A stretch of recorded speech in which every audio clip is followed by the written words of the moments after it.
March 30, 1945. Germany. The war is nearly won.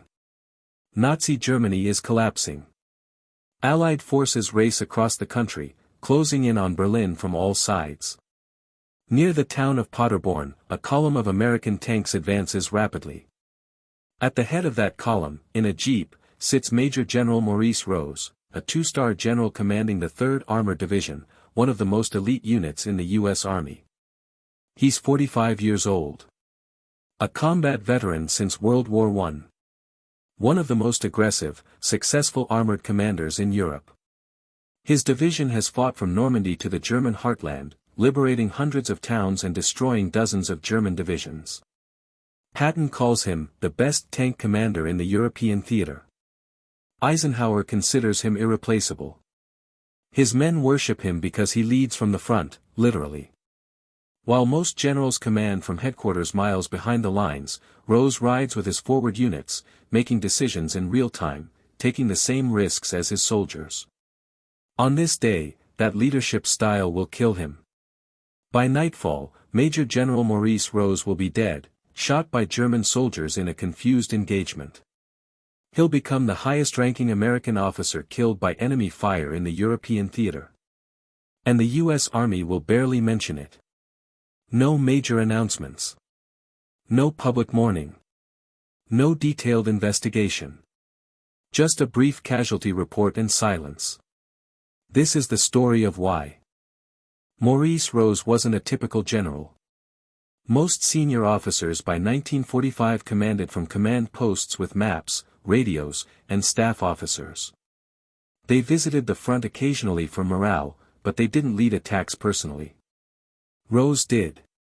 His command style was hands-on to an extreme. He rode in a jeep with forward tank columns, often ahead of his own headquarters. He made tactical decisions on the spot rather than delegating to subordinates. He exposed himself to the same dangers as frontline troops. His reasoning was simple: tanks move fast, situations change rapidly, and decisions made miles behind the lines arrive too late. By being at the front, he could adapt immediately to changing circumstances. This style made him extraordinarily effective. The 3rd Armored Division under Rose's command had one of the best combat records in Europe. They advanced faster, adapted quicker, and suffered fewer casualties relative to ground gained than comparable units. Rose's presence at the front inspired tremendous loyalty. Soldiers knew their general shared their risks. But it also created problems. Staff officers worried constantly about his safety. Eisenhower's headquarters had repeatedly suggested, never quite ordered, that Rose should command from safer positions. Rose ignored them. He believed personal leadership at the point of contact was essential to armored warfare. On March 30, 1945, that belief would prove fatal. March 29 to 30, 1945. The 3rd Armored Division is advancing rapidly across Germany. Resistance is collapsing but still dangerous. German units, a mix of Wehrmacht regulars, SS fanatics, and Volkssturm militia, fight desperately. Some surrender immediately. Others fight to the death. It's unpredictable and dangerous. Rose's division is tasked with capturing Paderborn, an important road junction. The plan is typical Rose: fast, aggressive, overwhelming. Tank columns will race ahead, bypass resistance, and seize objectives before Germans can organize defenses. It's blitzkrieg tactics turned against their inventors. On March 30, Rose personally leads one of the forward task forces. He's in his jeep, a modified command vehicle with extra radios but no armor, accompanied by his aide, driver, and a few escort vehicles. They're following tank columns advancing through German countryside. The situation is fluid. German units are retreating, but not in an organized way. Small groups of soldiers, tanks, and vehicles are scattered across the landscape. Some want to surrender. Some want to fight. It's impossible to know which until you encounter them. Around 6 p.m., as daylight fades, Rose's column enters a wooded area near the village of Altenkirchen. They're moving fast, maybe too fast. Visibility is poor in the trees. Communication between vehicles is difficult. This is where everything goes wrong. 6:15 p.m., March 30, 1945. Rose's Jeep rounds a bend in the wooded road and suddenly encounters German armor, 2 Panzer IV tanks and several armored vehicles, stationary, apparently broken down or out of fuel. Both sides are surprised. Rose's Jeep is 20 meters from the German tanks. His escort vehicles are behind him, out of sight around the bend. He's alone, facing enemy armor, with no way to fight or escape.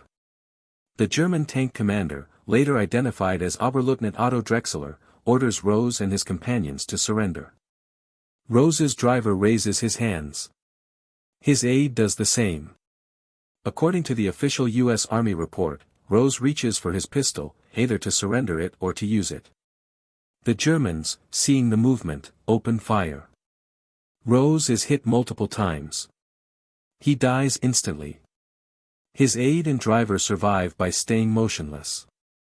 The German tanks, realizing they've encountered a large American force, retreat immediately.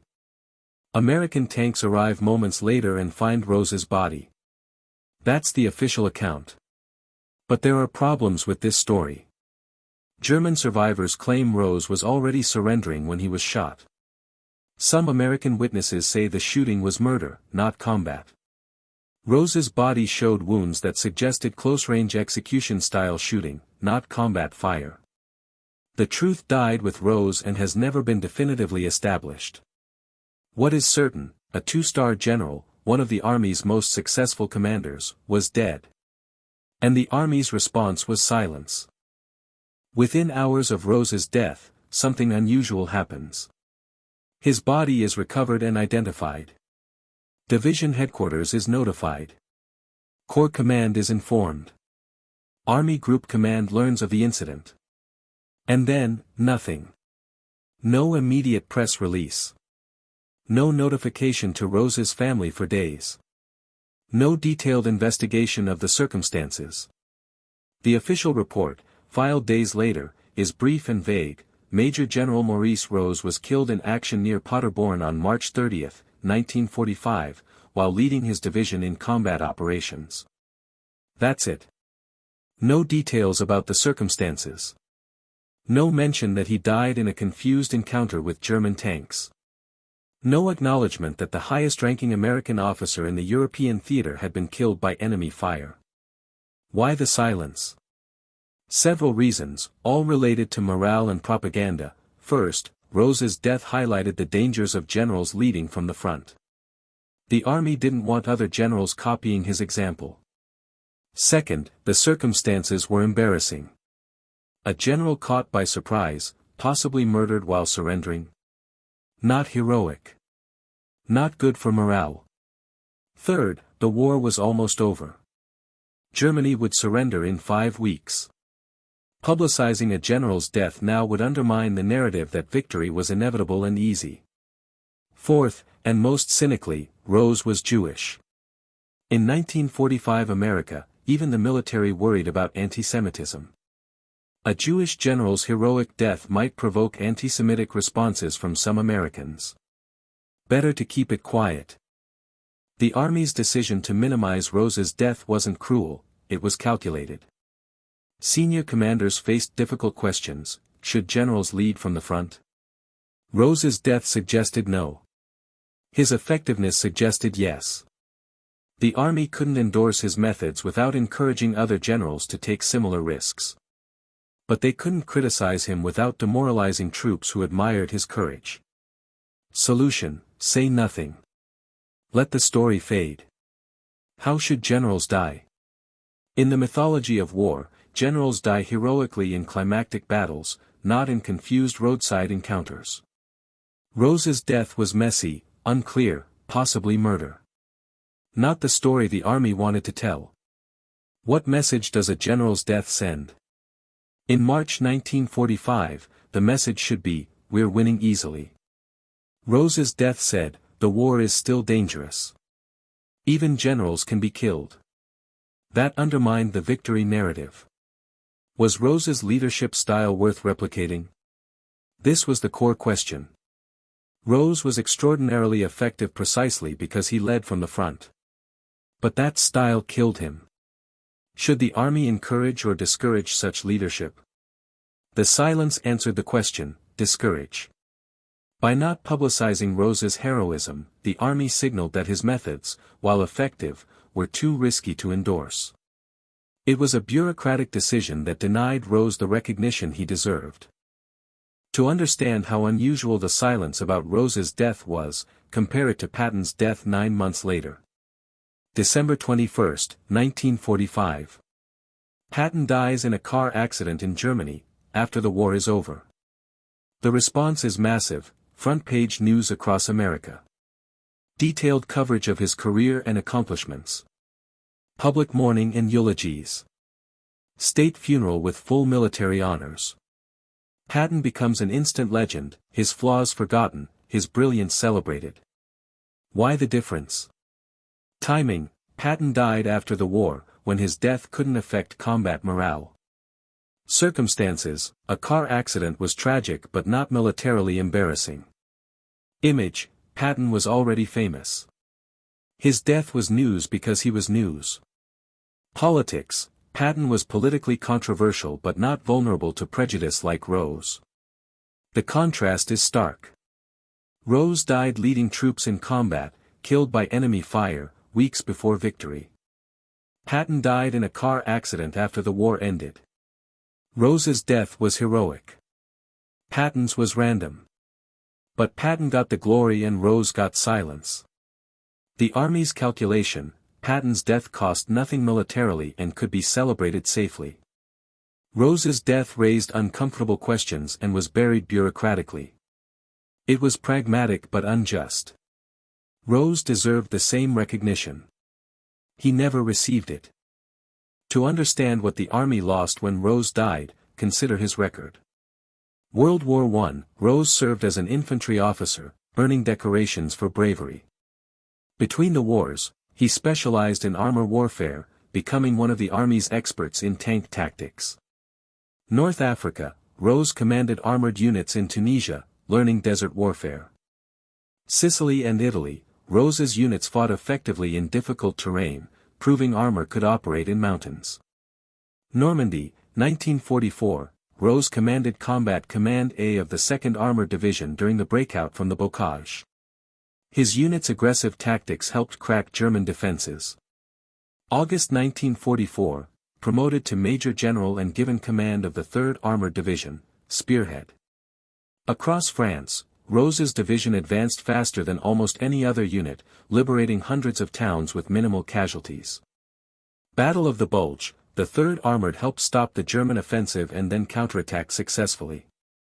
Into Germany, Rose's division was among the first into Germany, advancing 300 miles in weeks. By March 1945, Rose was considered one of the finest armored commanders in the world.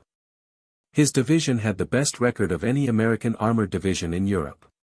And he was only 45 years old.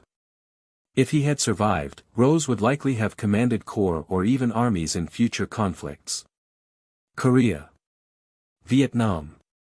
His tactical innovations might have influenced American armored doctrine for decades. All of that potential died on a German roadside, and the Army said almost nothing. Maurice Rose was born in Connecticut in 1899 to Jewish immigrant parents from Poland. His father was a rabbi. Rose grew up in Jewish communities in Connecticut and Colorado. In 1916, he enrolled at the University of Denver but left to join the Army when America entered World War I. He served with distinction and stayed in the Army after the war. By the 1940s, Rose was one of the highest-ranking Jewish officers in the U.S. Army. This was remarkable because anti-Semitism in the military was real, though not official. Jewish officers faced subtle discrimination, slower promotions, less prestigious assignments, social exclusion. Rose overcame all of it through exceptional performance. By 1945, he was one of the Army's most successful combat commanders, Jewish or not. But his identity mattered in ways the Army didn't want to acknowledge. Germany was being defeated partially to stop the Holocaust, though this wasn't emphasized during the war. A Jewish general commanding troops that liberated concentration camps had symbolic power. But anti-Semitism existed in America too. Some Americans were uncomfortable with Jewish military heroes. The army knew this. When Rose died, his Jewish identity complicated the decision to publicize his death. Celebrate him too much and risk anti-Semitic backlash. Ignore him and avoid controversy. The army chose avoidance. This was cowardice disguised as pragmatism. After Rose's death, there should have been a thorough investigation. The circumstances were unclear. Was it combat? Murder? Confusion? Several troubling questions demanded answers. Why was Rose so far forward without adequate security? His escort vehicles were too far behind. Proper security protocols weren't followed. Why did the Germans shoot? Survivors gave conflicting accounts. Was Rose surrendering or resisting? Was he murdered? What exactly did Rose do in the final moments? Did he reach for his pistol to surrender it or use it? This determines whether his death was justified combat or war crime. Should the Germans involved be prosecuted? If Rose was murdered while surrendering, it's a war crime. But no investigation, no prosecution. Were proper procedures followed in recovering Rose's body and effects? Reports suggest his body was looted, personal effects missing. Who was responsible? A proper investigation would have answered these questions. It would have interviewed all American survivors thoroughly. Attempted to locate and interview German survivors. Examined the scene carefully. Reviewed Rose's movements and decisions leading to the encounter. Determined whether procedures were followed or violated. Made recommendations to prevent similar incidents. None of this happened. The official report was cursory. No follow-up. No accountability. Just silence. The message was clear, the army wanted this story to disappear. Rose's widow, Virginia, was notified of his death days after it occurred, not immediately, as protocol required. She received a brief telegram: her husband had been killed in action. No details. No explanation of circumstances. No personal letter from his commanding officer, standard practice for officer deaths. She was left with questions that were never answered. How did he die? Why was he there? Could it have been prevented? The army provided no answers. Rose's funeral was quiet. No publicity. No military pageantry. He was buried with honors but without fanfare. His family was left to grieve privately, without the public recognition his service deserved. Virginia Rose spent years trying to get information about her husband's death. She wrote letters to the War Department. She contacted officers who served with him. She received vague responses and bureaucratic deflection. The full story was never told to her. This was cruel.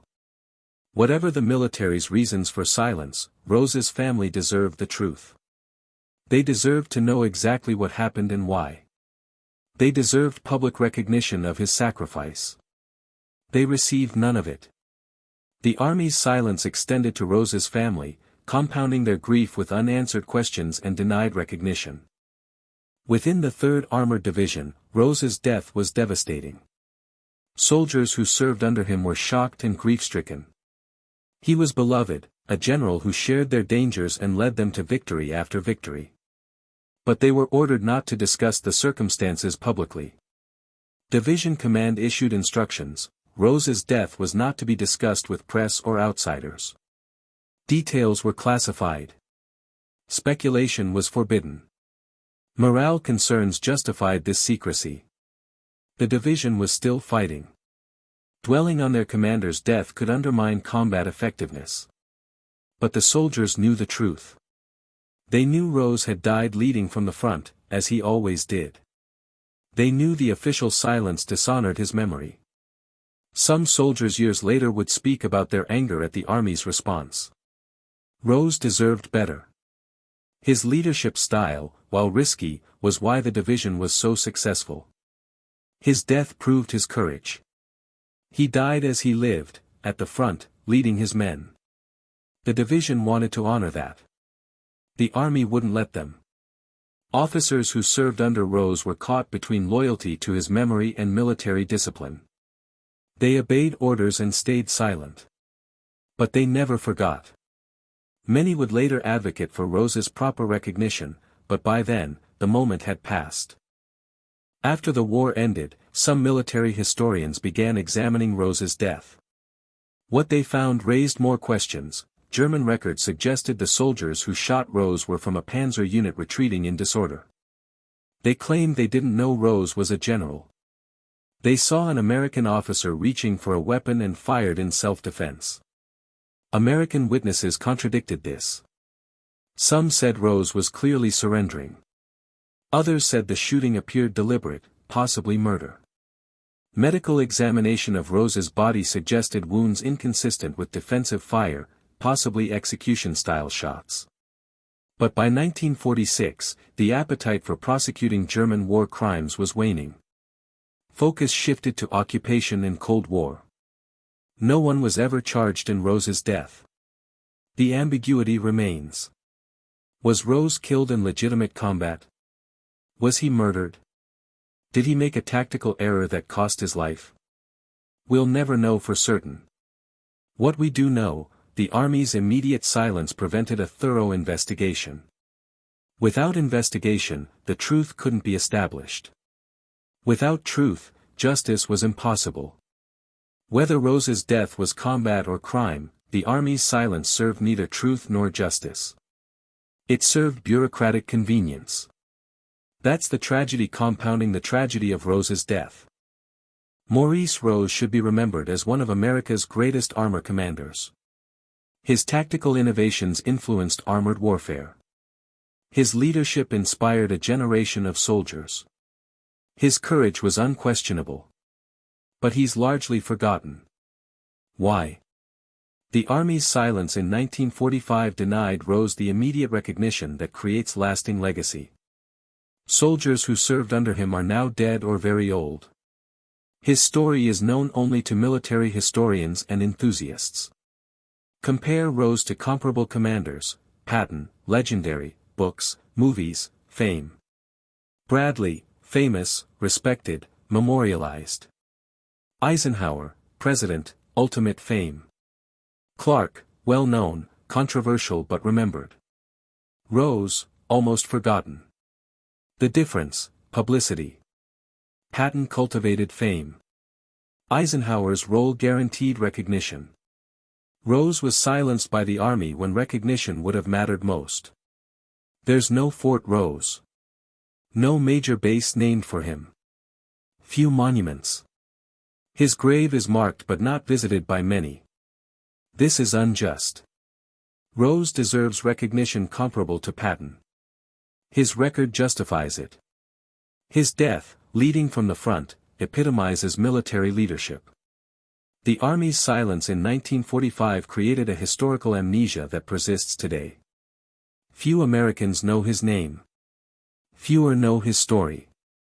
This is the final injustice, a hero erased by bureaucratic silence. The story of Maurice Rose's death and the Army's silence matters for several reasons. First, it reveals how military bureaucracies prioritize image over truth. Rose's death was inconvenient. The Army buried it. This pattern repeats throughout history. Difficult truths are often suppressed for institutional reasons. Second, it shows the cost of that silence. Rose's family deserved the truth. Soldiers deserved to honor their fallen commander. History deserved an accurate record. All were denied.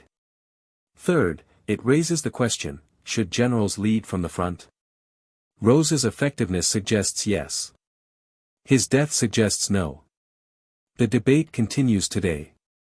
Modern doctrine generally says senior officers should command from protected positions using technology. But Rose's example suggests personal leadership at the point of danger has unique value. Fourth, it highlights how prejudice shapes even military recognition.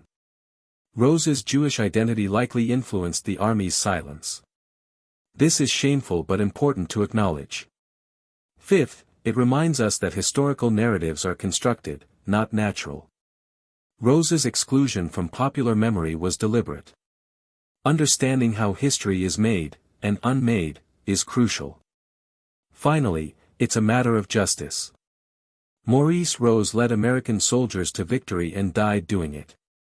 He deserves recognition he never received. Telling his story now, 79 years later, is a small act of historical justice. The army barely mentioned his death. History should not make the same mistake.